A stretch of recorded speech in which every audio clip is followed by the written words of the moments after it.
Good morning, everyone.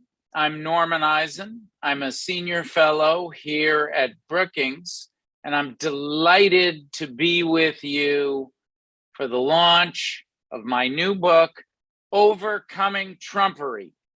Today, each of my expert co-authors, 7 of whom you will meet, will address different aspects of Trump's style of governance in depth, the effects that had on our nation and on American democracy when he was in office, and the continuing impacts it is having today as others learn from and adapt that style of governance, and what appropriate responses to it are.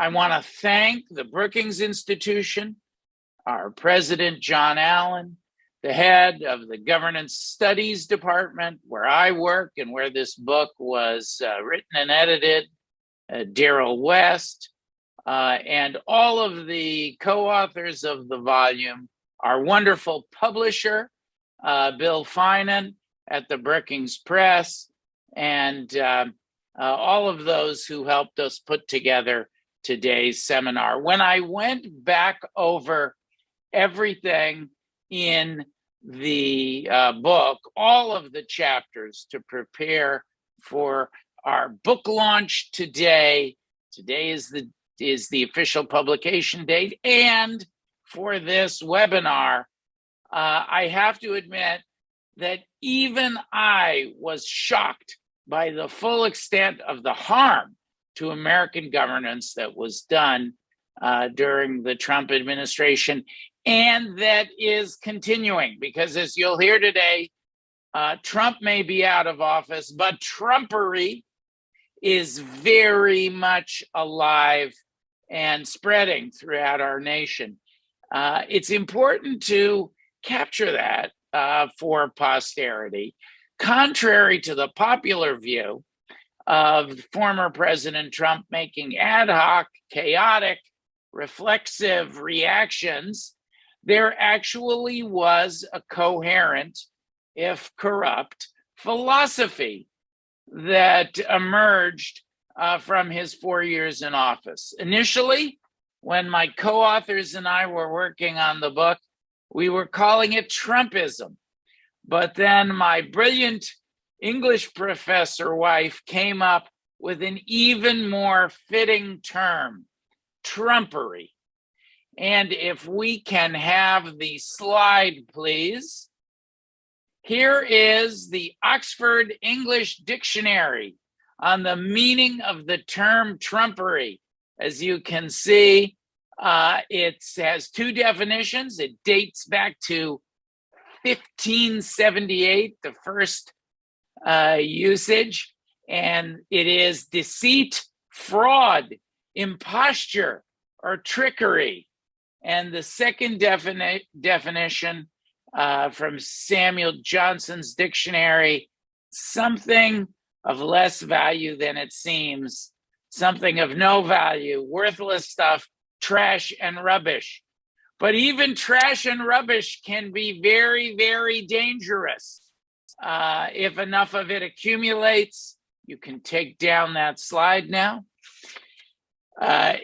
Even trash and rubbish can represent a peril, and the same is true with Trumpery.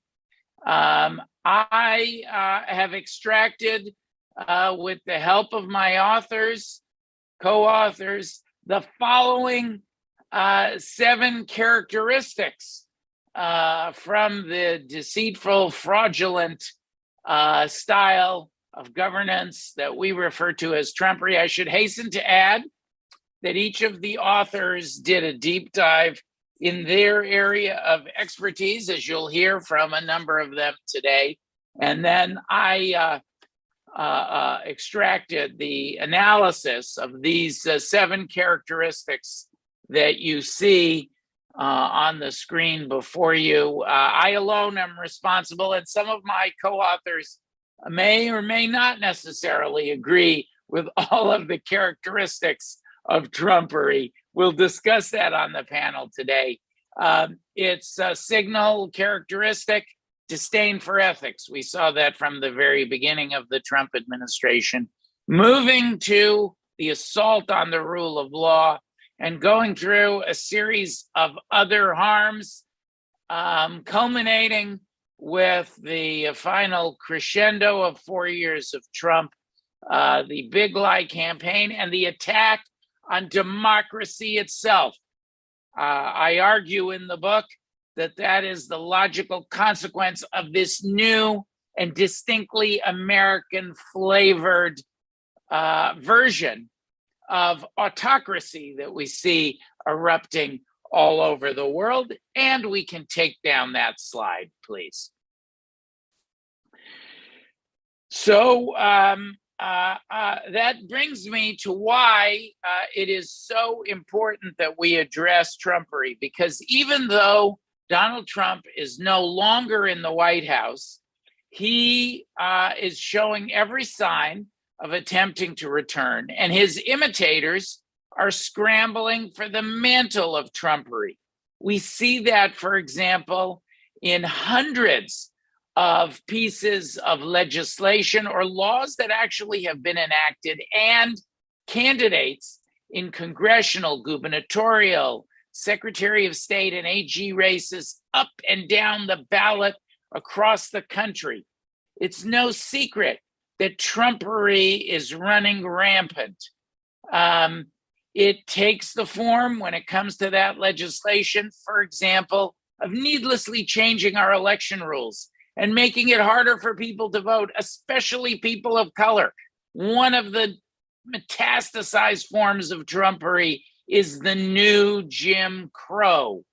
And then, of course, there's the continuation of the big lie campaign with Trump and many others, such as Dr. Oz and running for Senate in Pennsylvania, Herschel Walker running for Senate in Georgia, David Perdue seeking the governorship in that state, Kari Lake seeking office as governor in Arizona, and on, almost 100 candidates from coast to coast. Complementing these hundreds of Trumpery bills, we have the Trumpery tickets on the ballot from coast to coast.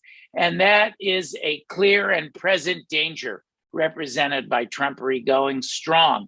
Of course, one solution would have been a comprehensive package of federal reforms addressing the needed fixes to elections, to voting rights protections, and to our democracy.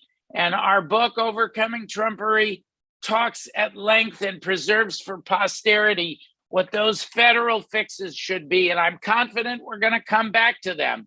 But alas, not in this Congress. For the most part, we'll talk about a couple exceptions. Comprehensive legislation did not work.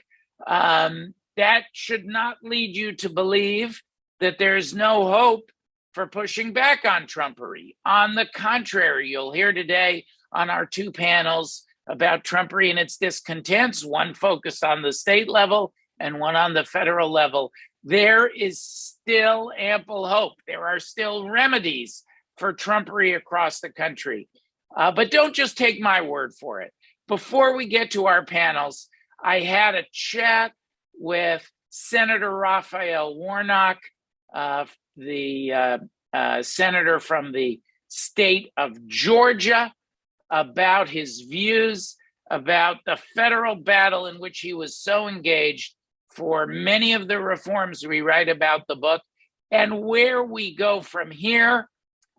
We thought we would kick things off by playing an excerpt for you. Here we go.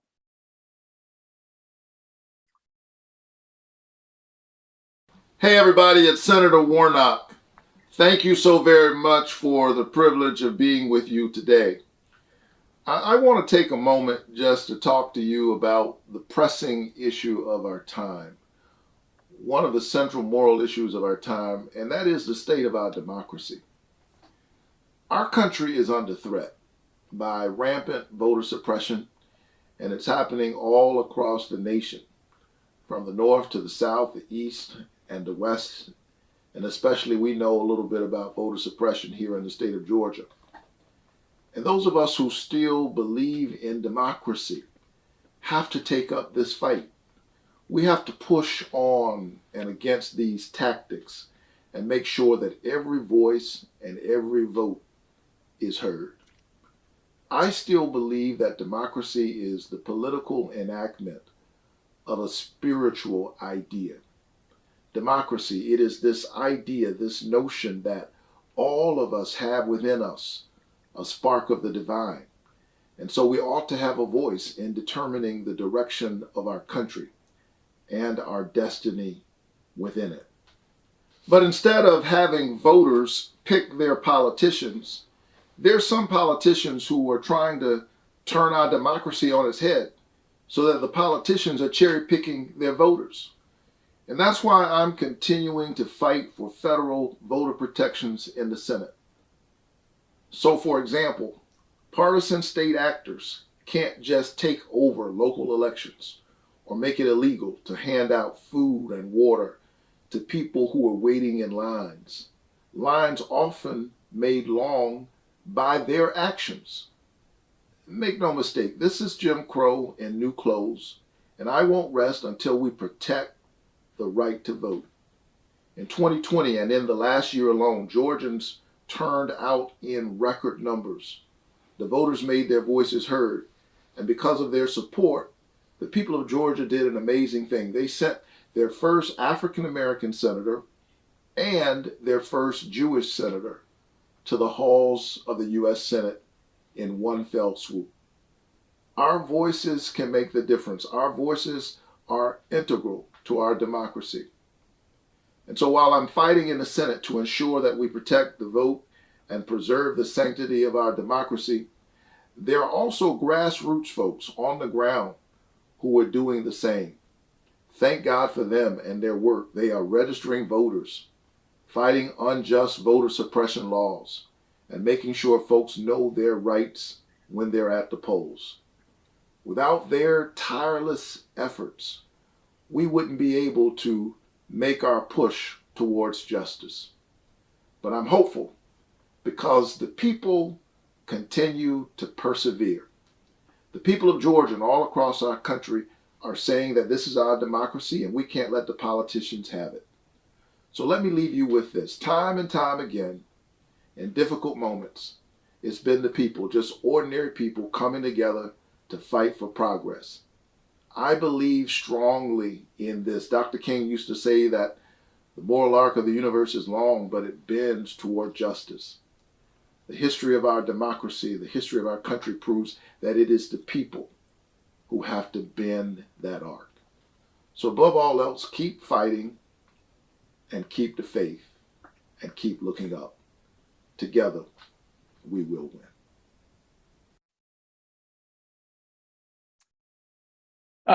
We want to thank Senator Warnock for that message of hope for the future of our democracy and his description of all that is happening at the state level.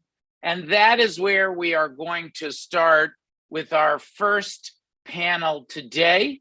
So I'll invite our panelists for the first panel to turn on their cameras now and join us here on the Zoom stage.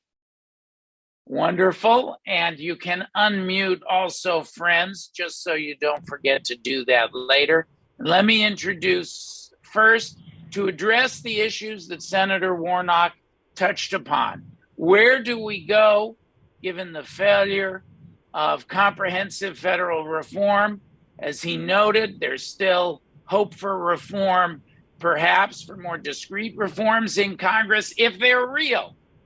And we're going to talk about that, and also the ferment of activity at the state level with three of our co-authors who are very active in both dimensions. First, I want to introduce Victoria Bassetti. Victoria, give a wave to everyone. One of my oldest friends, and Victoria and I have worked on these issues together in various forms for 30 years. She's currently a fellow at the Brennan Center for Justice and a senior advisor to the States United Democracy Center, which I co-founded with former GOP Governor Christie Todd Whitman, and which I co-chair with Governor Whitman. We also have with us Jeff Mandel. Jeff, say hello to everyone. Jeff is the founder, president, and lead counsel of Law Forward, a nonprofit law firm focusing on advancing and protecting democracy in Wisconsin, also one of our co-authors in Overcoming Trumpery. Let's see. There we are, Overcoming Trumpery, our new book, which we're launching today. And then I also want to introduce our third co-author, the third member of the panel, and that's Mel Barnes. Mel is also associated with Law Forward, where she is a staff counsel and works with Jeff on just what you heard from Senator Warnock, that ferment of efforts to overcome Trumpery in the states, which is going to be the focus of our first panel. Welcome, everyone. And Victoria, I'm going to begin with you, if I may. Your chapter addresses the question of a critical question of, we saw the seven deadly sins of Trumpery on the slide. And above all, it is an assault on our democracy.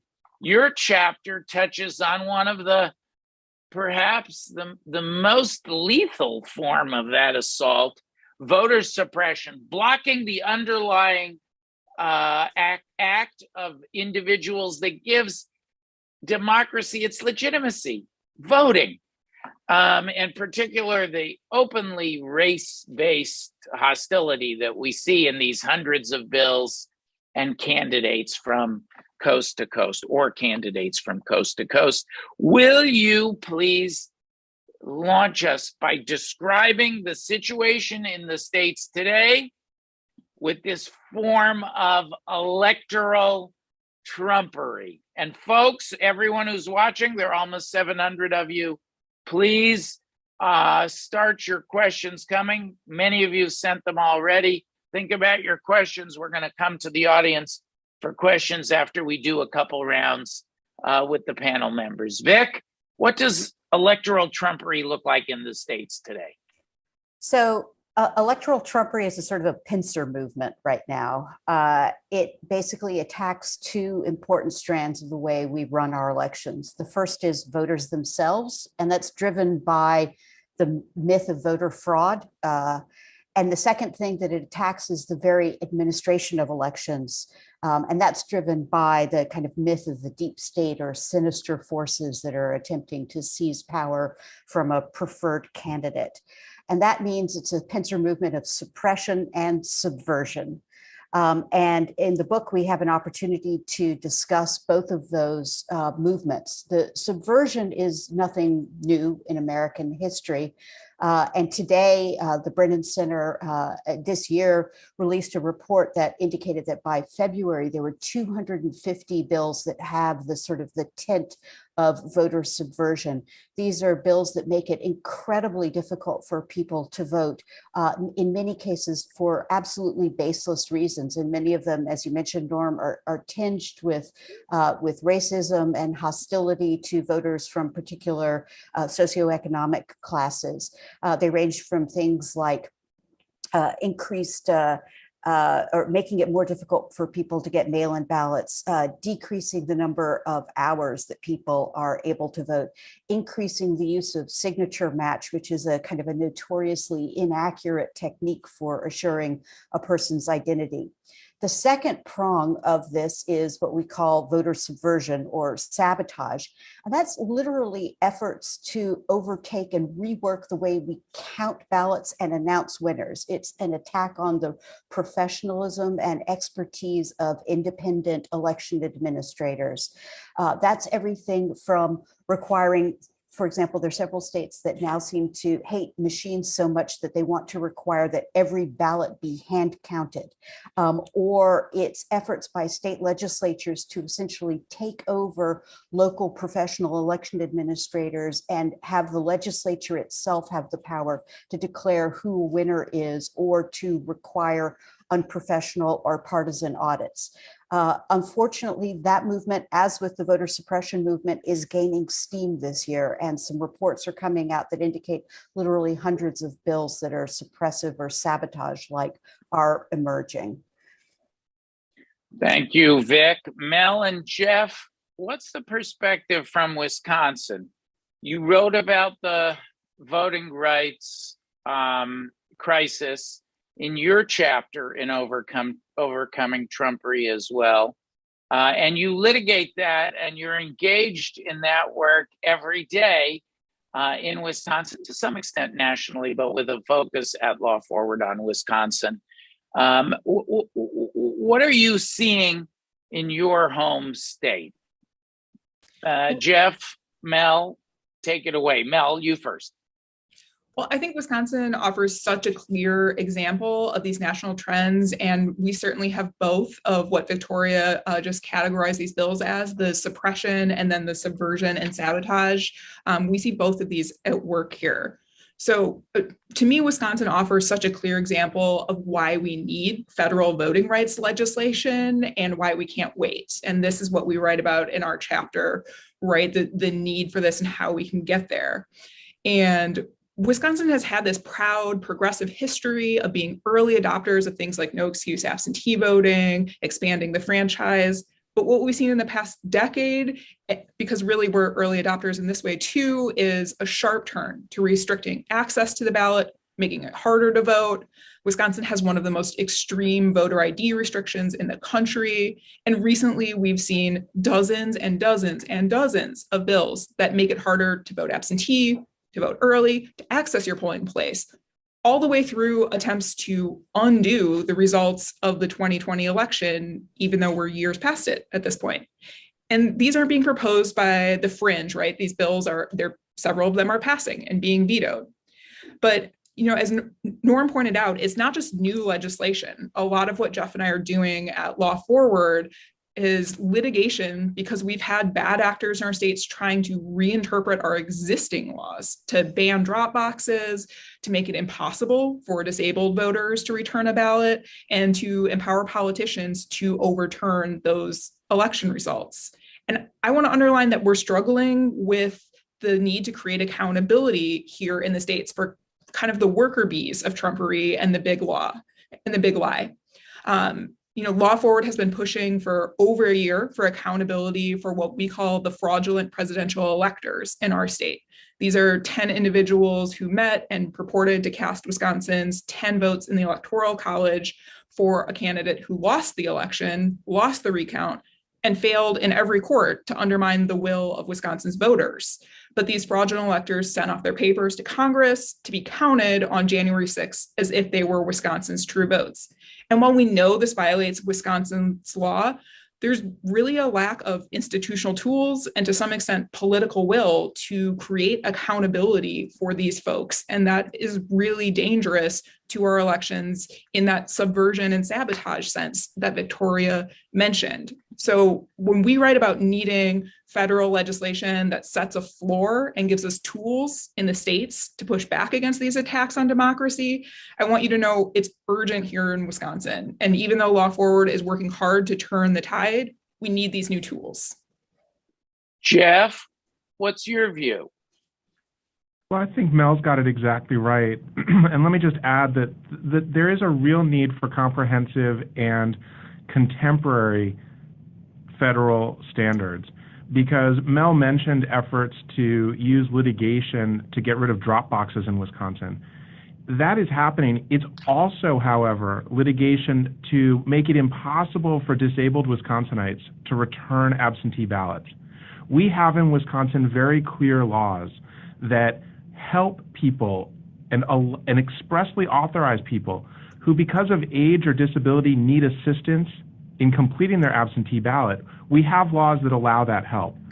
All of a sudden, however, we have bad actors trying to convince the courts that while they can have help completing those ballots, they can't have help returning those ballots. So if they can't put them in the mail themselves, or they can't walk to their local clerk's office and return them themselves, those ballots cannot be counted.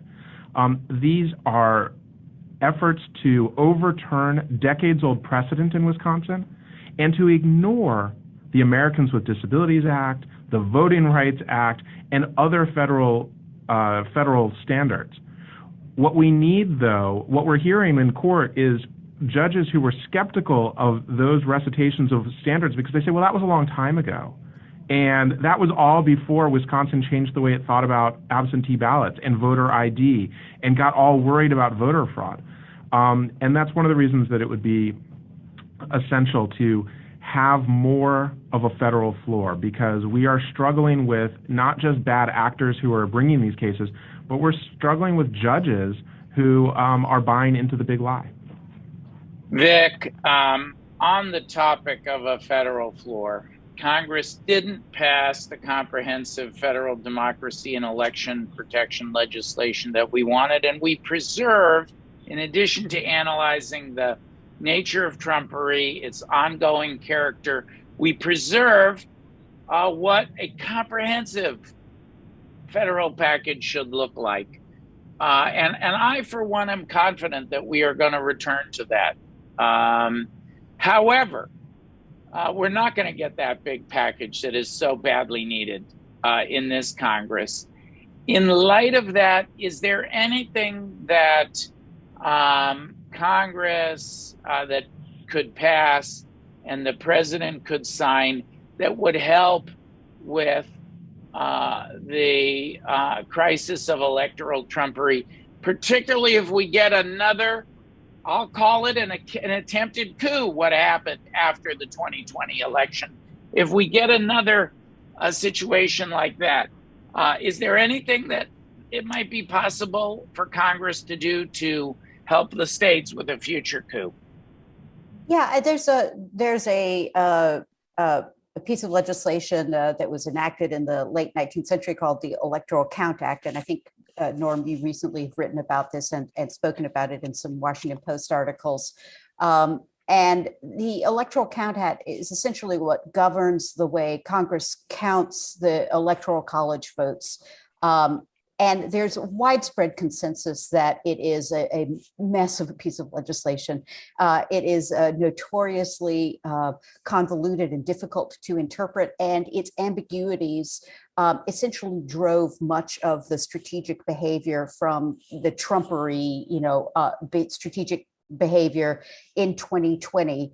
That culminated in January 6th. Once again, its ambiguities and complexities are what would likely drive a future coup to the extent that someone wants to use the law to conduct a coup.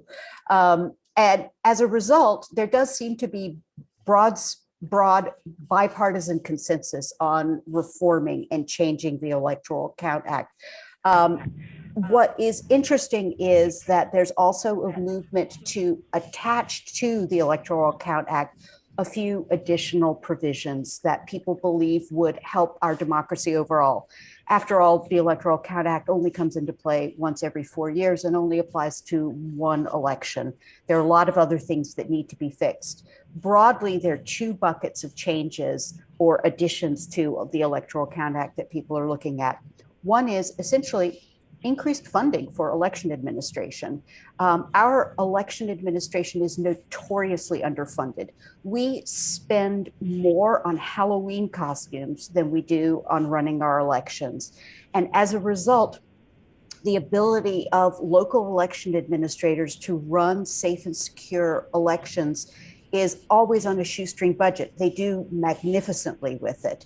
They work overtime. They literally kill themselves in order to be able to do it effectively. If we could get them more money, it would be even more effective and they would be better at it. In addition, there are a string of proposals that there also seems to be bipartisan consensus on. Everything from requiring post-election risk limiting audits, requiring that paper ballots be used, imposing increased criminal penalties on intimidation of election officials, I think we probably don't have time to go into it, but the wave of violence and threats against local election administrators that's been set off over the course of the last 2 years is really terrifying for the future of our democracy. Being able to give them security and being able to impose criminal penalties on people who attempt to intimidate them would be very beneficial to our democratic system. And then there would also be efforts to crack down on deceptive and intimidating practices and disinformation. There is an increasing movement to attempt to do that, even as the larger kind of omnibus election legislation seems to have failed, at least for the foreseeable future. Victoria, would you, and I'll ask Jeff and Mel to chime in as well. Would it be sound policy just, and I'll tip my hand, I've written, feel free to disagree with me, guys. I've written in the post that ECA reform by itself, without the kinds of powerful additional policy solutions that constitute ECA plus, would not be sufficient, would just be a Band-Aid on the problem. Do you think that view, which is shared by some and vehemently disagreed with by others, is too severe? Jeff, what do you think? No, I think that's exactly right, Norm. I mean, ECA reform would, as Vic says, it would deal with one election that we have every 4 years. But it wouldn't deal with all of the myriad other really important elections, partisan and nonpartisan, that we face. And it wouldn't solve all of the suppression problems. It would address subversion with respect to the presidential election. But we really need a three-prong approach. We need to clarify the Electoral Count Act. But more importantly, we need accountability for those who try to exploit its ambiguities, as Mel talked about. And as you and Vic discussed earlier, we need a comprehensive federal legislation that makes sure that people have fundamental voting rights and that election administration works for people who are voting in this country. Mel, do you have a view on the following? Since we wrote our chapter, and the chapter that you, Jeff, and I worked on together, it's one of the ones that I co-authored, talked about the need for filibuster reform. We didn't get filibuster reform, Mel. It failed by 2. It could have been done if there were 2 additional votes to support it, but it was not meant to be. It's close, and I believe that the battle was a noble one because the issue will remain on the table. And we're seeing this also with the Supreme Court. Some of the structural obstacles that have been erected are leading to undemocratic outcomes that were never envisioned by the founders and the framers of the country. Jeff, you know this too, because we did a deep dive for our chapter. They never thought there would be a 60 person threshold in the Senate as a blockade, requiring supermajority assent, just like they didn't set a number of Supreme Court justices. And now we have, because of breakages in the democratic process, we have a Supreme Court that has become completely alienated. We're going to talk about that in our questions. Friends, remember to put your questions, share your questions with us. But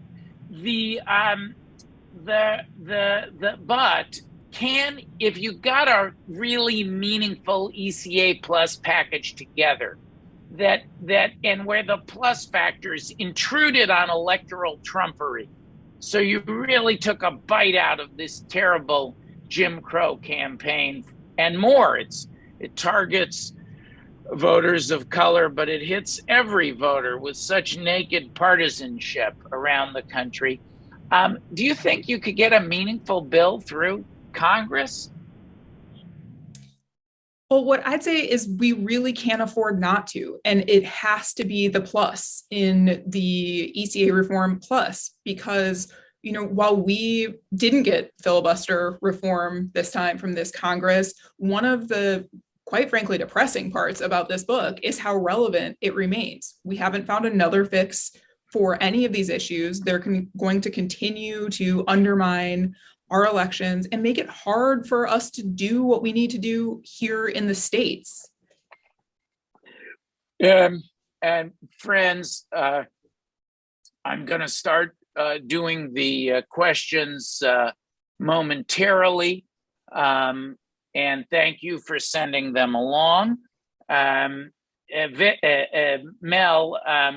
I wanted to start with that excerpt of my conversation with Senator Warnock, precisely because the reaction of some to the crisis and the failure on the federal level is depression. But I think as a policymaker and as a senator, but also as a pastor who has engaged in civil rights battles for his entire life, he makes the point that, look, we all have our emotional reaction, but we have to approach the problem from a posture of hope. And I think in writing Overcoming Trumpery, we didn't call it Trumpery. We called the book Overcoming Trumpery because we wanted solutions on a going forward basis. And I think certainly when I look at the work that all three of you are doing, your scholarship, but also your work in the field and in the states, I think that is fundamentally hopeful. And Vic, I want to come to you with a question about one of the ways in the states that we may be approaching a moment of overcoming Trumpery. And that is this. We'll go to the state of Georgia again. It's very central this cycle, but in a different way. So much is going on there. You have the apostles of Trumpery, David Perdue. You have those who refused to kowtow, to bow down to Trumpery, like Governor Kemp, Secretary of State Raffensperger. Herschel Walker, who is running for Senate and who is pushing Trumpery. Some would say even taking it to new heights, striking similarities between Trump and Walker. All of those names I've described within one political party, so you can see the battle over Trumpery. But you also have one of our nation's most talented and fierce district attorneys, DA Fani Willis, in Fulton County, Georgia, in Atlanta, who has embarked upon an investigation of Trumpery, the assault on democracy, centering on former President Trump's recorded. Vic, and all our panelists, Mel, Jeff, we have a recording of Trump saying, whatever he may have believed, saying to Secretary of State Raffensperger, a member of his own party, can he just, quote, find 11,780 votes? This is on tape. One more vote than Biden secured in the state. Seemingly alleged call for voter fraud. And in the United States of America, you can't, no matter if Trump genuinely believed, and I think the evidence is to the contrary, strongly to the contrary, but even if he genuinely believed he was the victim of election fraud, you can't go out and commit another election fraud as a form of self-help any more than if your family is in the victim of murder. You can't go out and take justice into your own hands. So I think that's very powerful evidence, and we've written about that at Brookings with a report on substantial likelihood of prosecution. Is that, before we go to the audience questions, let me ask Vic, but all of you, is there hope for prosecution in the state of Georgia as a cure for Trumpery? Vic, let's start with you. Well, Fani Willis does indeed appear to have taken this extraordinarily seriously, convening an investigative grand jury, hiring some people who are extraordinarily good at investigating and prosecuting these types of crimes. And on top of it, obviously, as you mentioned, Norm, we've got taped evidence of Trump saying things that under, kind of a certain set of, if you look at from a certain perspective, might constitute election fraud. I would add that in addition to asking Secretary Raffensperger to find a certain number of votes, he not so subtly threatened Raffensperger with consequences if he didn't find them. But these sorts of cases are incredibly difficult to make, and they are very complicated. They very rarely succeed. I think we're on the bubble, and we're going to find out shortly what is, I think, nevertheless, an incredibly good sign, regardless whether or not Fani Willis indicts and regardless whether or not Trump is ultimately convicted, is that it has been thoroughly investigated and with meaning and with real purpose. A lot of other Trumpery crimes haven't. And that's been the big problem. So Fani Willis has maybe blazed a path in terms of taking it seriously, which is very important. All right, we're gonna go to Mel, Jeff, you each get a word. I'm gonna put it to you. Is Donald Trump and Trumpery going to be prosecuted? This paramount act of Trumpery just find 11,780 votes. Subtext, whether they exist or not. One more than I need to win.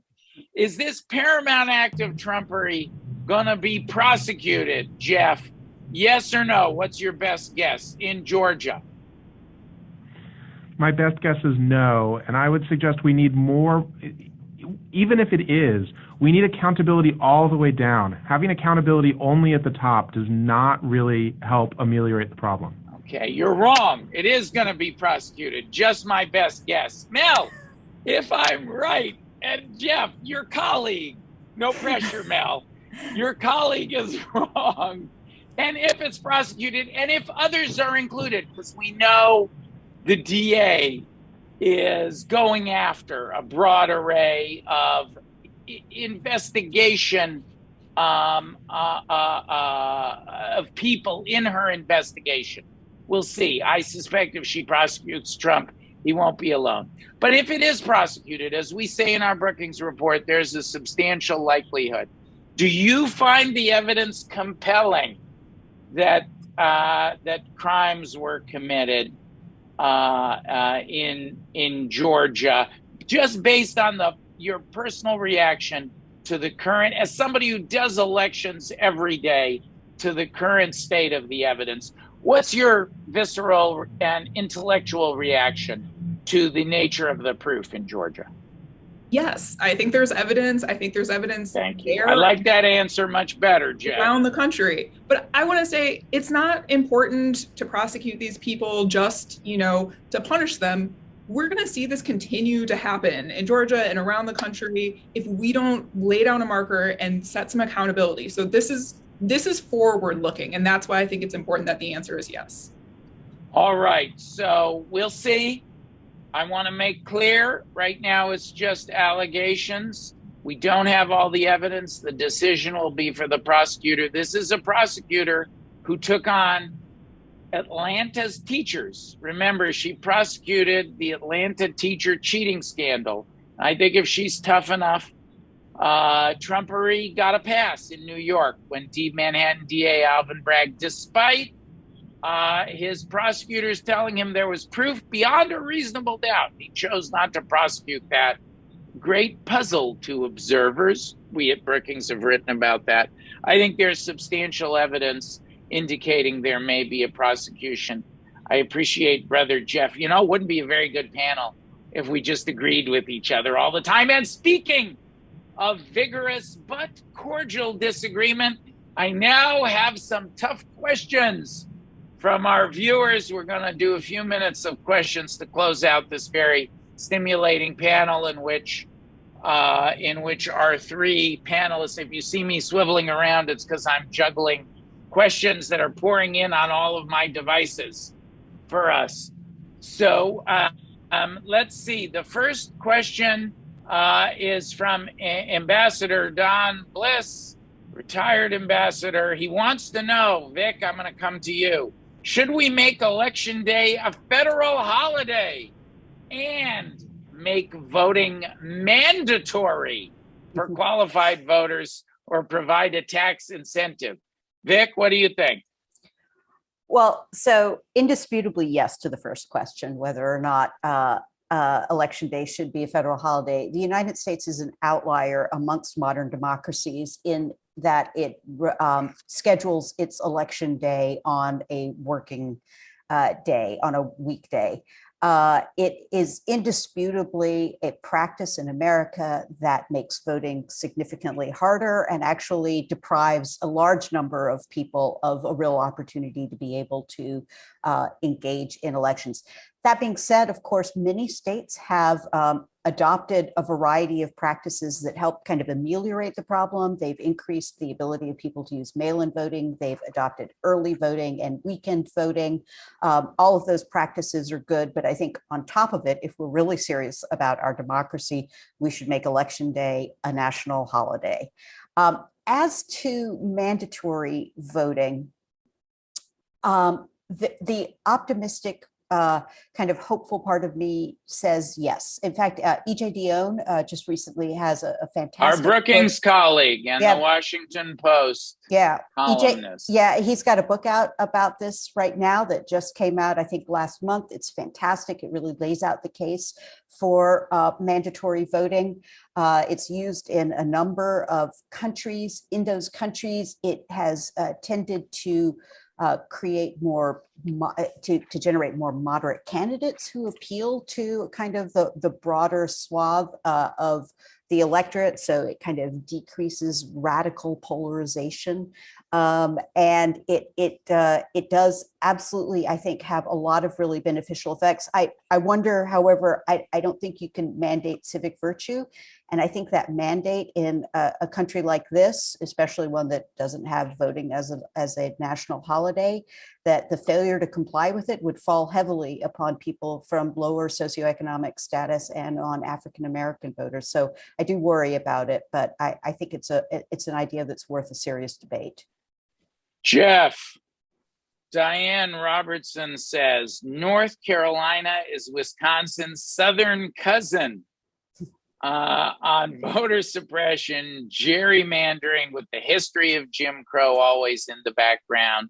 She agrees that Trumpery, the dangerous metastasized form, it may have even gotten more dangerous after Trump left office, poses an existential threat, but there are historical antecedents that are bigger than one person.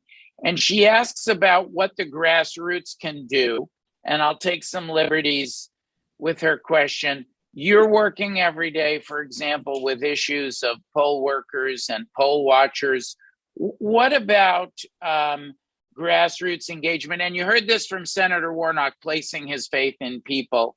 What is the role of ordinary citizens, for example, in volunteering to be election workers? And do we need to have a civics education campaign or other form of campaigns to lift them up? And then I'll come to Mel with our last question on this panel. Jeff? We absolutely need civics education. We need that engagement. So listening to Vic talk about whether voting should be mandatory, I think when we make democracy meaningful, here in Wisconsin, we have very high participation rates. Historically, Wisconsin and Minnesota are the places where the highest numbers of people vote. And I think that it's also because we have very close elections for the most part. When you show people that this stuff matters, they engage. And they'll engage by running for office, they'll engage by volunteering to help promote campaigns and things that they care about, by being poll workers. And a tremendous amount of it really is about education and outreach. Unfortunately, North Carolina and Wisconsin have a great deal in common in respect to the challenges to democracy, not just with Trumpery itself, but with the attempts to undermine by a gerrymandered legislature, attempts to undermine the power of executive statewide offices who, when the legislature doesn't like the will of the voters. We've seen that in both states in the last 3 or 4 years. We face similar challenges, and we're lucky to have people who in states around the country are standing up.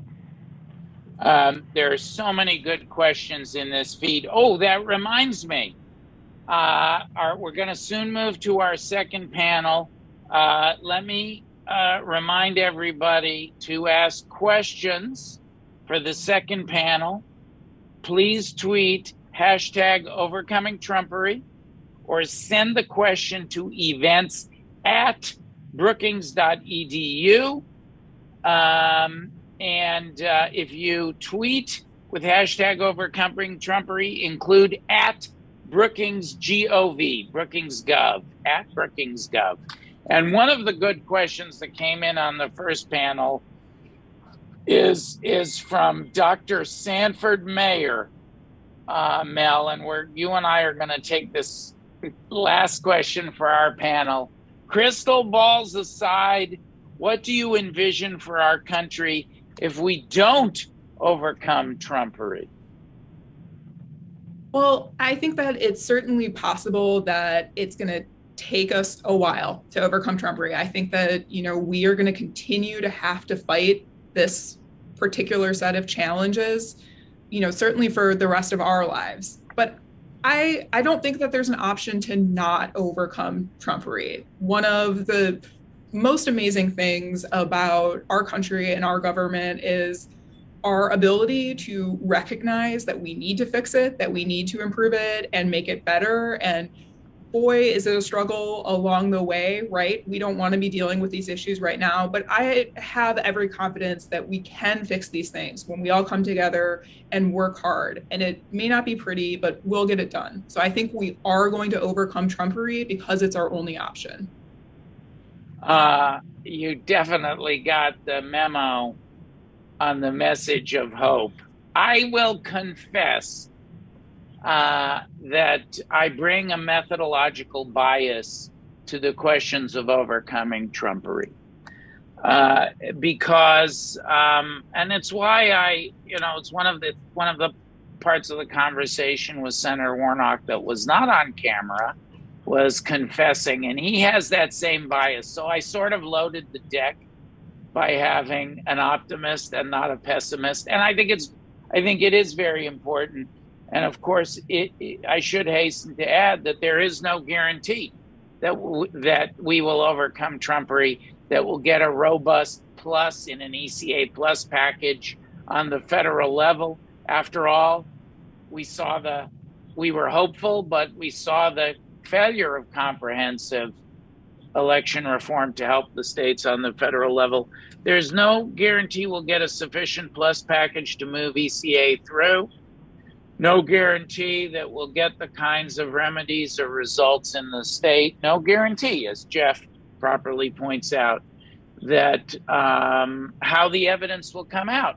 Perhaps Fani Willis will determine the evidence is not sufficient to prosecute Trump. And after all, Alvin Bragg had proof beyond a reasonable doubt and gave him a pass. Utterly inexplicable and wrong, in my view.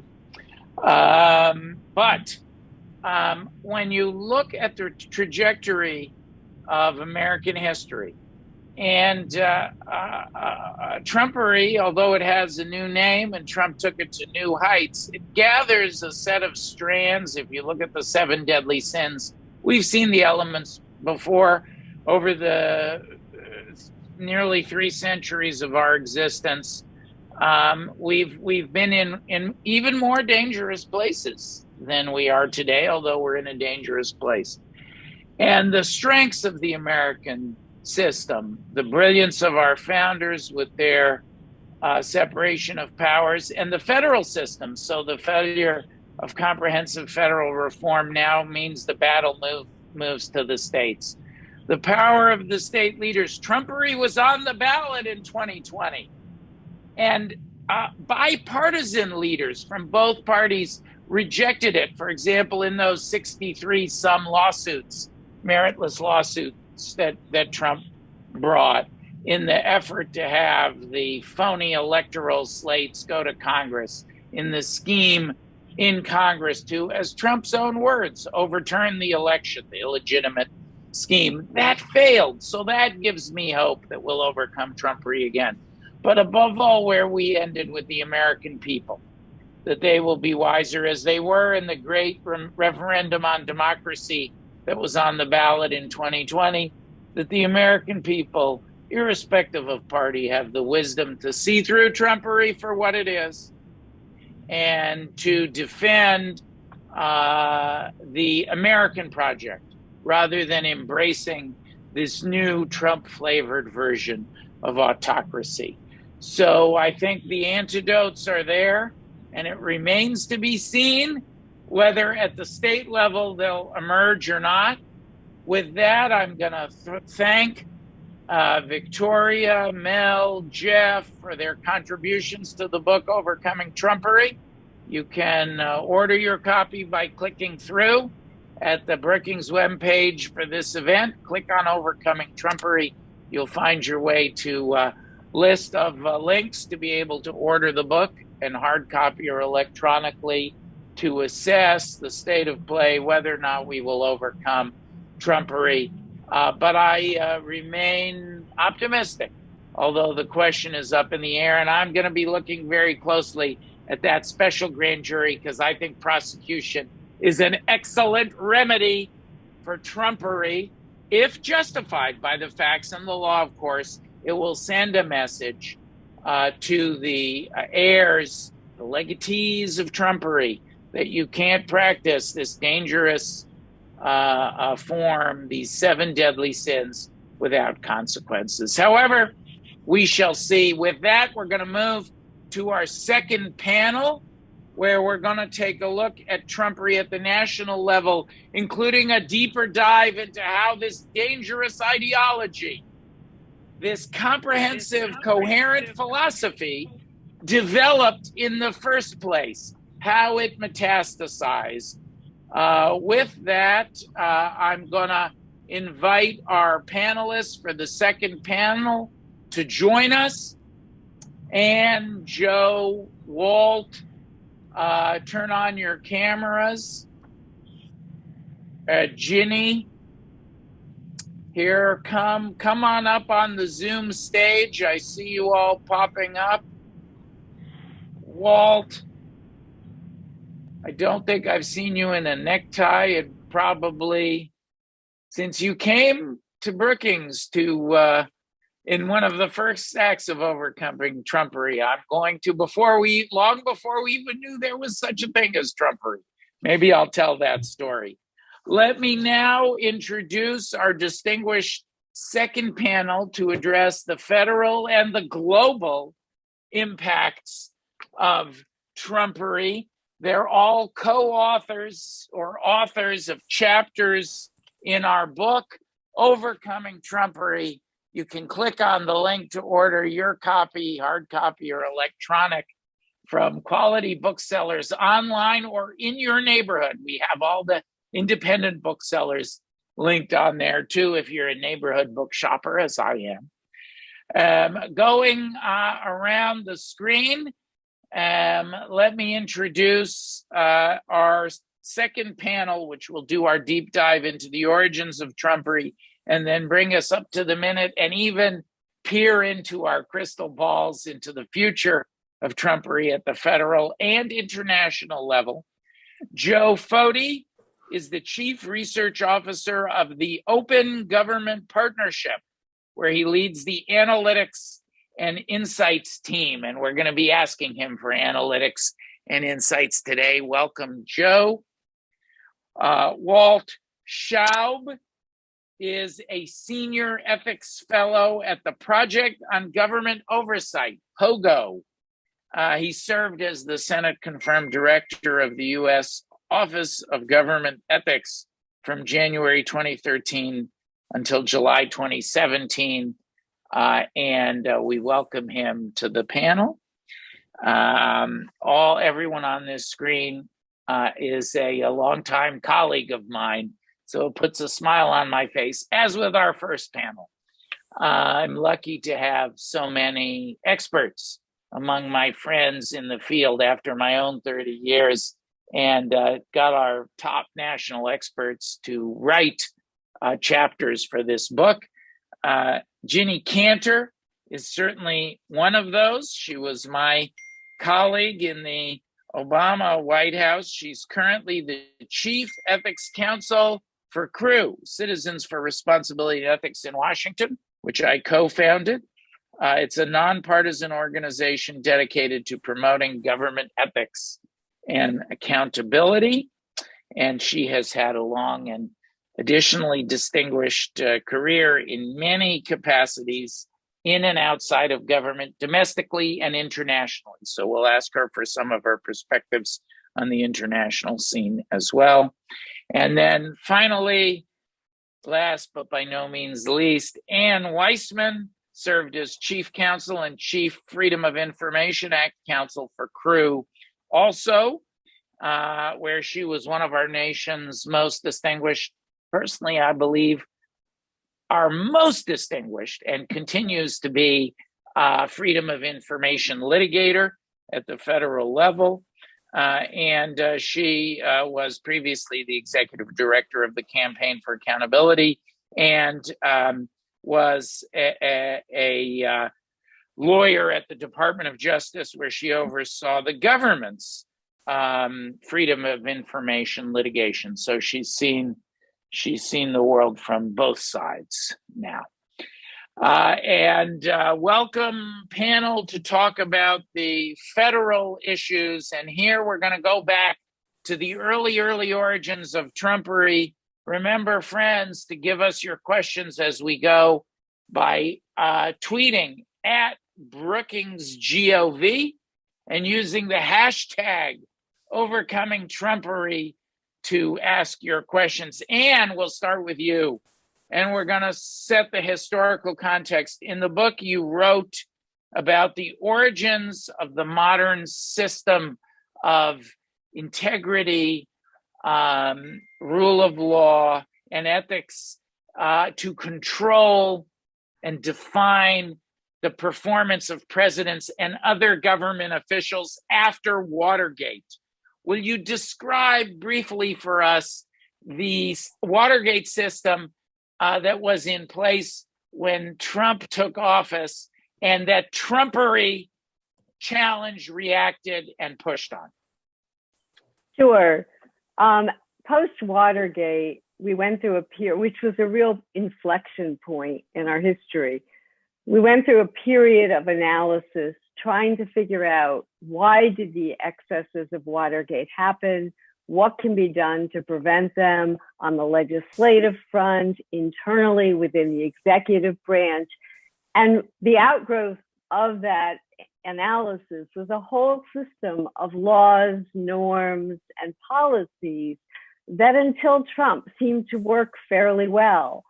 For example, that's the period that enacted the Federal Election Campaign Act, which recognized the sort of corrosive effect of money in politics, and so imposed dollar limitations on contributions by individuals and political action committees, set us up a system for funding our elections. This was the time that also produced the Ethics in Government Act, which established, among other things, a series of disclosure requirements for federal employees in order to address issues of either real or perceived conflicts of interest. It established the Office of the Special Counsel. We have the Inspector General's Act, which was enacted in 1979, a mechanism for the executive branch to, patrol, evaluate the conduct of each agency within itself. There was key FOIA reform that was enacted after Watergate that tried to strengthen the law, recognizing that this is a statute that's such an effective tool for our citizens, for people to find out what our government is doing and why. The Government in Sunshine Act was passed This was, among other things, mandated open meetings. To many people's surprise, President Nixon tried to take his papers with him, and Congress realized there was no law that prohibited that. So they passed a law that applied to just his papers, and that eventually became the Presidential Records Act, which established that a president's records belong to the people, and a president has an obligation to create and preserve them. There was the Civil Service Reform Act, which was enacted in part to offer a series of protections for federal employees. There were norms that were set up. The norm that presidents followed of either putting their assets into blind trust or transferring them, again, to avoid the appearance even of conflicts of interest. And there were internal policies. The Department of Justice, post-Watergate, imposed a series of reforms that reinforced the rule of law and that set up protocols for communications between the Justice Department and the White House, which is so critical to ensure the integrity and the autonomy of the Department of Justice. So we had what looked like a very robust system in place, this modern system of integrity that, sure, there were chinks and there were issues that came up, but for decades, I think it really did hold until Trump. And that's really where our book comes in as a starting point, because just as post-Watergate, there was a lot of reflection and analysis to figure out what went wrong and what could we do to fix it. That was really our purpose in coming together with this book, to look as well, why did this huge package of reforms, why did it not work? The Watergate package worked until it didn't. And Yep. now we're gonna turn to some of the places where it broke down. And the inspiration, it's the first in our subtitle, How to Restore Ethics, the Rule of Law and Democracy. Really the inspiration for the book and the very first, leading indicator of what would ultimately emerge as this integrated, corrupt philosophy of Trumpery were the ethics breakdowns, and to reflect on that a little bit and how they characterize really all 7 of the deadly sins can be contained in the ethics violations that my friends Ginny and Walt write about. And I didn't think of it when I was preparing, but it just sprang to mind when I was doing introductions today. The very first, Ginny, Walt, and I shared the advent of Trumpery because we talked at the time after the campaign.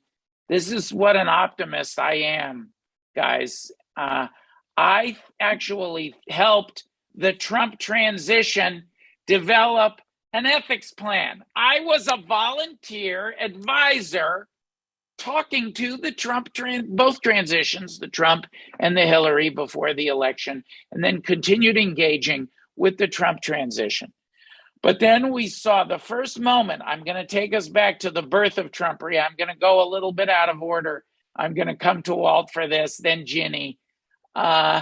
Walt and the 3 of us talked about this at the time, the hope that Trump would divest his properties and make disclosures, as all previous presidents had done, had gotten rid of their conflicting properties. But instead, Trump had an infamous press conference. And this is the moment that I date the beginning of the philosophy that 4 years later we would call Trumpery. He had that infamous press conference with the stacks of documents in which he said he's going to keep his properties. The law does not require him to get rid of those. And Walt, I remember you came to Brookings that day, and even though you were in the United States government, you spoke out at Brookings. Later that day, just a couple hours, we invited you, and a couple hours afterwards, Trump was about to be your boss. And you spoke out against the ethics. What was the problem with Donald Trump keeping his properties? And why did you choose to speak out? I guess I'll start with you. Why did you choose to speak out against your future boss, who was about to take office, on one of the most important things to him when you were the head of the Office of Government Ethics? What a shock that must have been. It made headlines when you said, and what did you say here at Brookings, Walt? Yeah, it was definitely not a fun day. I'll say that for sure. I would rather have been almost anywhere else, but there, as much as I like getting to see you. And the real problem was that it all flows down from the top. You know, Anne talked about the reforms in the 1978 aftermath of Watergate, and they did, you know, strike a balance. They didn't create as strong a system as they could have, but they created a system that worked pretty well as long as the president backed it. And I was leading the Office of Government Ethics at the time, which has, as the world has since learned, virtually no power whatsoever. It can't investigate, it can't hold people accountable, it can't order people to do things, it can give advice, and it can flag problems. But when an agency or an official got out of line, and if we couldn't work it out, OGE had a pipeline directly to the White House. And for a tiny, small agency, it had a disproportionate access to the White House to enlist them in bringing people around. But if the president is corrupt, and if he has his own conflicts of interest, you immediately lose the only hammer you have for forcing people to be ethical, and everything falls apart from there. So I felt that I had sworn an oath to uphold the Constitution, and I had accepted a position to carry out the mission of an ethics program in the executive branch. And this posed an existential threat. The ethics program, such as it was going to die. And what blowback did you get? Yeah, I mean, the next day I got a letter from Jason Chaffetz, the chair of the House Oversight Committee, demanding that I come in for a closed door sworn deposition, which is a typical ruse to try to get somebody to say something incorrect and go after them for that, or to release excerpts of a transcript out of context. And so it was an immediate strong escalation. I assumed when I spoke out that I was giving a resignation speech, because I called on the president to divest his conflicting financial interest. And I didn't anticipate. Walt, let me just interject there, because this was really the primary focus of my chapter. And, unfortunately, President Trump rejected the presidential ethical norms by retaining his personal financial interests in more than 500 companies, including the Trump Old Post Office Hotel, which had been leased to him by the federal government. And he kept those interests after joining the government. And unlike each of his modern predecessors, which you and I and Norm well know, who divested their financial holdings, usually by reinvesting the proceeds in diversified mutual funds or treasuries, or creating a qualified blind trust. Unfortunately, President Trump's, what he deemed a trust or a blind trust was no blind trust at all. And I remember well you saying that. And so as a result, he was plagued from the outset with conflicts of interest and constitutional violations. And that actually, the most notable violation was involved the Foreign and Domestic Emoluments Clause, which led CREW, my organization, the one that both Norman and Walt and Ann were all formerly a part of, to bring a lawsuit on behalf of the Maryland and DC Attorney Generals, where we actually received a favorable outcome in the US District Court, and then it went through various appeals. But that Foreign Emoluments Clause basically prohibits every government official, not just the president, but the GS9, sitting at the IRS and at DOD, from accepting any gift, title, or really anything of value from a foreign government. So this, we knew from the outset that it would present a conflict of interest, because one of his biggest tenants at Trump Towers was the Chinese-owned Industrial and Commercial Bank of China, where he is estimated to have received more than $5 million from the Trump organization. And the Trump Old Post Office Hotel, I mean, it was just tragic. Right after the election, I remember reading about how they were actually targeting foreign embassies to hold their National Day programs there, including in the Philippine government, and the Kuwaiti government actually held them shortly thereafter. The Trump organization received, I think it's like 66 trademarks, foreign trademarks, mostly from the Chinese. And Ivanka Trump, who with her husband were subsequently appointed as assistants to the president, she herself received, multitudes of trademarks, including for jewelry bags and spa services.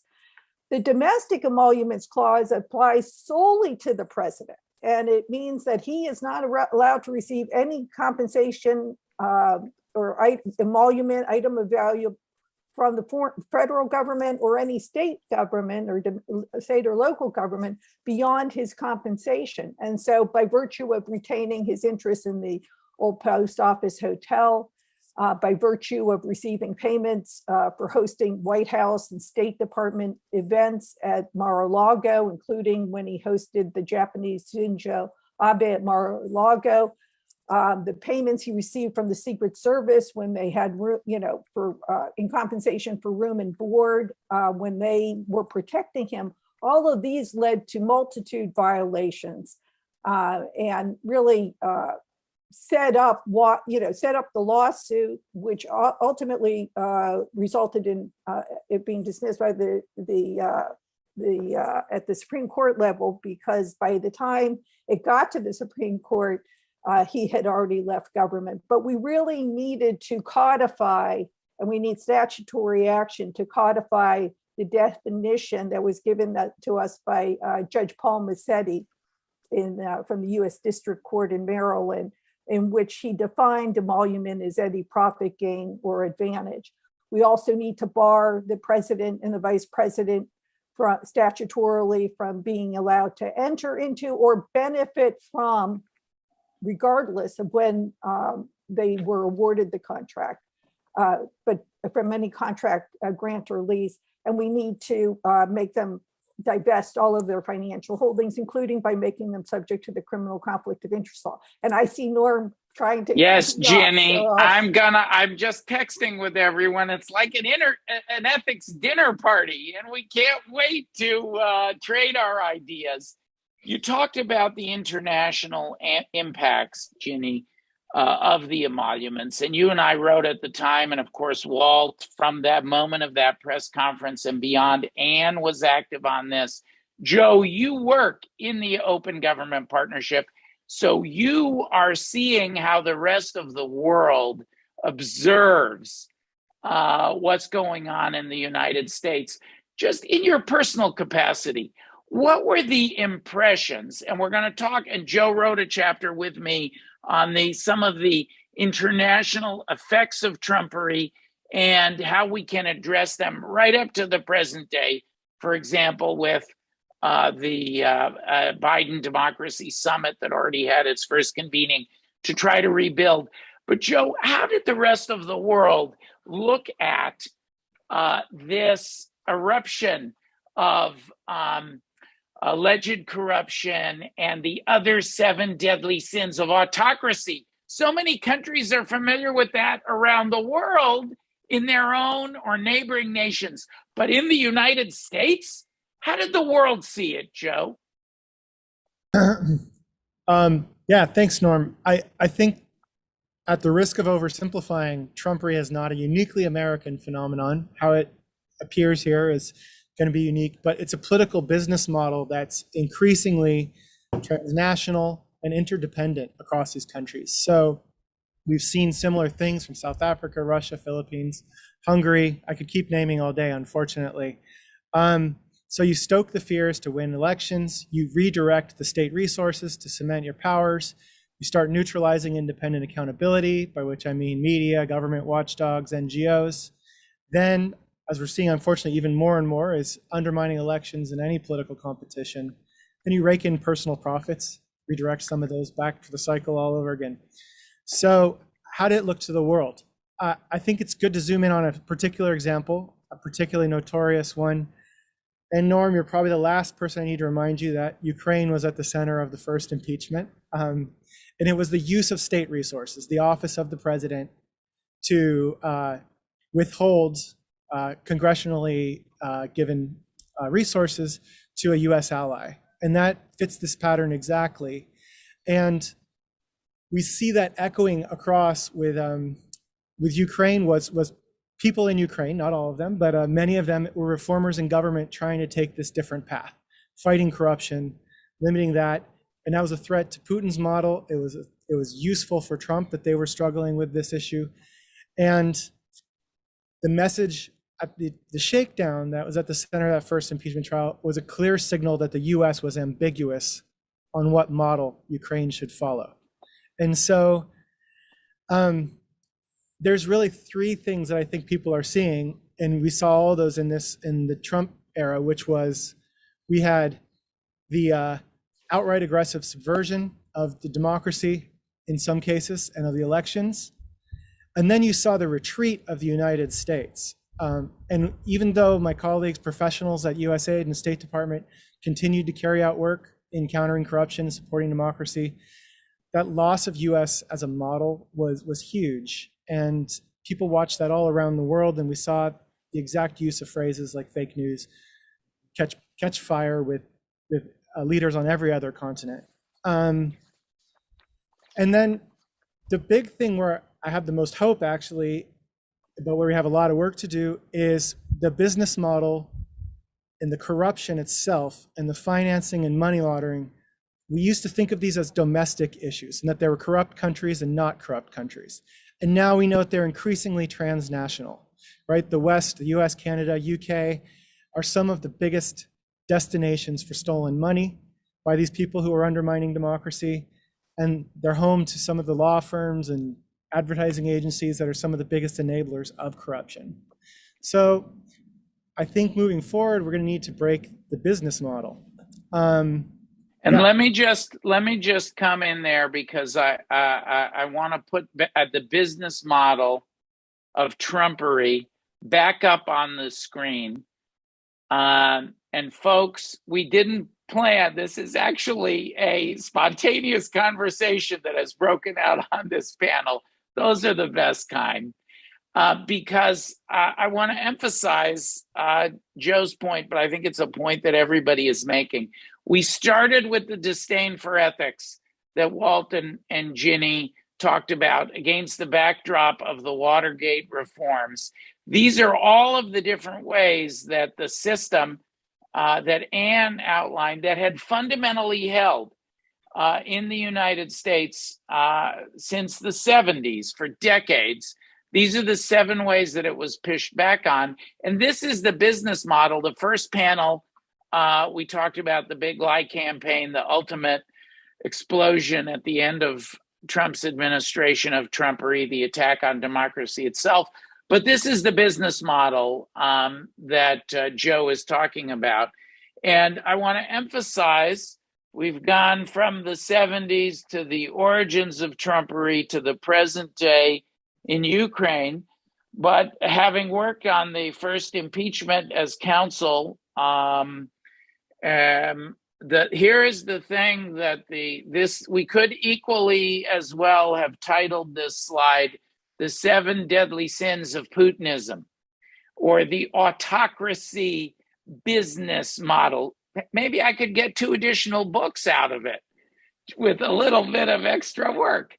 And these are the characteristics. There's a unique American flavor and the evolution getting us from that first announcement of Trump that led Walt to come to Brookings and cry out against, as Ginny put it, the emoluments, to the Ukraine crisis now. Trumpery and Putinism have in common squeezing Ukraine. And I believe that to apply Trumpery now, we've talked so much about domestic, to apply it in the international regime, that Trump's handling without consequences of Ukraine as his own for his personal and political interests, not the public interest, created a permission structure. I believe that Mr. Putin thought that Trump would do his dirty work for him with NATO and otherwise. And the reason we see this squeeze now is because, as we said, the American people voted in a referendum on Trumpery. They rejected it. So Putin took the baton. Trump passed him that tradition of squeezing Ukraine. And Putin is just pursuing, with all of these same traits, these are the 7 deadly sins of Putinism as well. Trump just put an American flavor on them. Catalina, you can take the slide down now. So I want to talk for a little bit about antidotes. We'll go back to the domestic scene about antidotes. You know, it's a very arid legislative landscape. There was a lot of good legislation that was discussed, good policy, I should say, that has previously been discussed, but we saw most things are not going to make it through this Congress. On the federal level, are there any green shoots? Are there any glimmers of hope? We had a big debate about ECA, Electoral Count Act reform, plus a robust package moving through.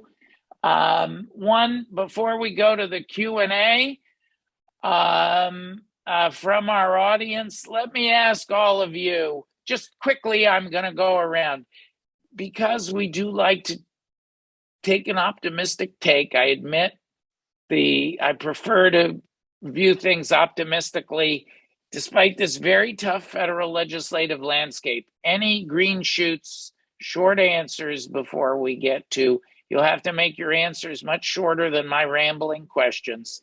And do you see any hope in the FOIA, Freedom of Information, transparency area for Congress actually doing anything in this Congress? Yeah, I'm happy to report that I think there are some very good possibilities here. Right now, there is some bipartisan support for amendments to both the Presidential Records Act and the Federal Records Act. And they may sound like hyper-technical laws, but these are records that preserve our history and make accountability possible. There is also a bipartisan package of reforms to the Freedom of Information Act. Neither one of these amendments have passed yet, but I am hopeful. They are still under discussion. They do have bipartisan and I believe bicameral support. Walt, there's been so much ferment. You write in your chapter about the need for Supreme Court reform. That Trumpery was like, it had negative aspects, but it also reminded us all of the centrality of that regulatory structure that Anne spoke about and its gaps. Is there anything going on in the judicial space that you think might stimulate at least a conversation of some of the regulations that you wrote about for judges in your chapter? Yeah, I don't think the big reforms we want are happening anytime soon, but I think there is one reform in each of the 3 branches that could potentially happen. I think particularly in light of the events of the past couple of weeks, for a variety of reasons, the Supreme Court could, and I don't think this is probable, but could revisit the idea of some kind of conduct code. I think the Congress could wind up passing some sort of congressional trading rule, which might make members of Congress a little less tolerant of presidents having conflicts of interest if they have to be inconvenienced themselves too. And I think in the executive branch, there is real possibility for increasing transparency by posting political appointees' ethics records online so that the public can monitor it. And even in the Trump administration, he didn't roll back the number of things that were already posted on the Office of Government Ethics website. So I think if we move forward with transparency in terms of ethics records now, that may carry into another administration. All right, and Joe, just quickly, I'm going to move to the viewer questions now, and Ginny will come to you for some of those initial viewer questions. Joe, what are any signs of hope on the international front for overcoming Trumpery? I think there's actually considerable bright lights here, and that's I'll just highlight the National Defense Authorization Act, which actually passed at the end of the Trump administration with a veto-proof supermajority. And that required companies and federal contractors to disclose who their actual owners are in this case. And that's a huge step forward that people have been waiting for the US to do, so the US can step back into a leadership role. Veto-proof repudiation of Trumpery by the Congress. Anything else? Well, the Summit for Democracy is in its year of implementation. We will wait to see what that delivers, but the US has some pretty good commitments under there, expanding geographic targeting orders on real estate transactions, all these sketchy deals. And then they have, of course, their open government partnership action plan this year, which is a chance to take things even farther, I hope. Stay tuned, friends. Joe and our organizations are hoping to do something more in this space. So stay tuned for more in that regard, pushing forward. Okay, we are now going to go to the viewer questions. We're going to do a speed round because we're getting to the end of our allotted time. It's been such a rich conversation. Ginny, a question that puts a smile on my face. Norms are just norms. Norms will be norms, or better stated, expectations. We've seen under Trumpery how vulnerable norms are if they're just that. Why not turn them into law? Short answer, Ginny, why not? There's no reason why we shouldn't. We just need we need to get the legislation through. There's there's a legislation up there that would prohibit contracts with federal, by the federal government with presidents, that would codify the emoluments clause, that would require divestiture of financial interests and disclosure of tax returns. There should be bipartisan support. This is an important issue, regardless of whatever party you might be affiliated with. And you can read much more about those policy solutions in Ginny's chapter and Walt's on ethics issues in Overcoming Trumpery. Amy Sherman of PolitiFact asks Walt, Democrats generally are not running on voting rights in the midterms. You certainly are addressing them in your Twitter feed. Is it a mistake for Democrats not to be running on voting rights in the midterms? You're on mute, Walt. Sorry, I can't really comment coming from Pogo on elections, but I think it's a mistake for both parties to not be advancing voting rights. Voting rights isn't partisan, voter suppression is. And so I think it's in the interest of everybody to defend democracy by fighting for voting rights. No, we're not on here in a partisan fashion, just as analysts, but analytically, democracy should be front and center. And actually, if you look at polling, democracy is often a top 5 issue in the fate of our democracy. There was a big Pew poll on the relative ranking of the issues. So it is, in my view, important that be litigated, just as Trumpery was on the ballot in 2020, and time permitting, I'll tweet out that poll, which had democracy and the fate of our democracy after the panel. I believe it was a Pew poll. We'll double check. Stephen Buckley asks for the last question. Nope.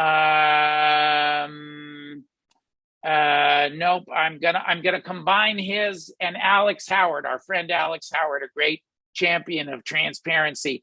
I'm gonna combine their questions, and I'm gonna put this one to Joe, and I'll answer it as well before we bid everyone adieu. In the United States, is Trumpery a form of ethno-religious nationalism, as in Hungary, Does it have a political dimension as we see in Europe? And what does history teach us? We could write a book about this alone, Joe. What does history teach us about the risks and the threats? Yeah, not being a historian. And did we blow it? And did the Obama administration blow it in not identifying this as an adequate problem and trend over its 8 years? I mean, I think I'll try to be quick, but I think the Open Government Partnership was started in 2012, but it saw the under Obama. Right, under Obama, and we saw the writing on the wall, right? And it was a way of talking about democracy without using the D word. And increasingly, you have to use the D word because the threats are now moving beyond just corruption to other things. And that gets me to, I'm not really qualified to talk about ethno-nationalism or how you stop that or whether it's bad. But what you have seen is the EU cut off the funding for Hungary because it's undermining the rule of law. And I don't think I'm in a position to judge cultures or this type of thing, but I think we can stop financing people who are not, who are fighting against our democracies. One stream of funds cut off to Hungary, not everything. Not all of them. One stream, yeah, but that is an important message. I will say that I had the privilege of helping to gestate, to develop the Open Government Partnership together with Samantha Power, Cass Sunstein, and many others, my friend Jeremy, professor at Stanford, many others in the Obama administration. We launched this precisely because of the vision led by President Obama, the centrality, the need to keep the wellsprings. The opposite of the 7 deadly sins of Trumpery are the 7 virtues of democracy, running from allegiance to ethics through fealty to the rule of law, and ultimately supporting, instead of attacking democracy, our last sin, supporting democracy at home and, as we've heard, interconnectedly abroad. That's why so many initiatives like the Open Government Partnership were driven by the Obama administration. Thank goodness we have them in place. We'd be in even more trouble without that work, but the threat has metastasized. The seeds were there long before Trump took office, before Obama took office, but they were perfected into a philosophy of Trumpery in the Trump administration. We've written in Overcoming Trumpery, again, click on the link to order your copy. We've written in Overcoming Trumpery about the nature of that dangerous and corrupt philosophy, its 7 aspects, how it was born and bred in the Trump administration, perfected, I should say, in the Trump administration as a coherent ideology, but then pushed forward beyond that administration. It remains a danger. But as you've heard today, there are so many ways, so many policies which will allow overcoming Trumpery. I want to thank my panelists on this panel and on the first panel for their contributions today, for their contributions to the book. I want to thank the other authors of the book for doing so. And above all, I want to thank Brookings for hosting us and all of you for participating in this very vibrant discussion of overcoming Trumpery. Thank you, everyone. Look forward to seeing you again soon.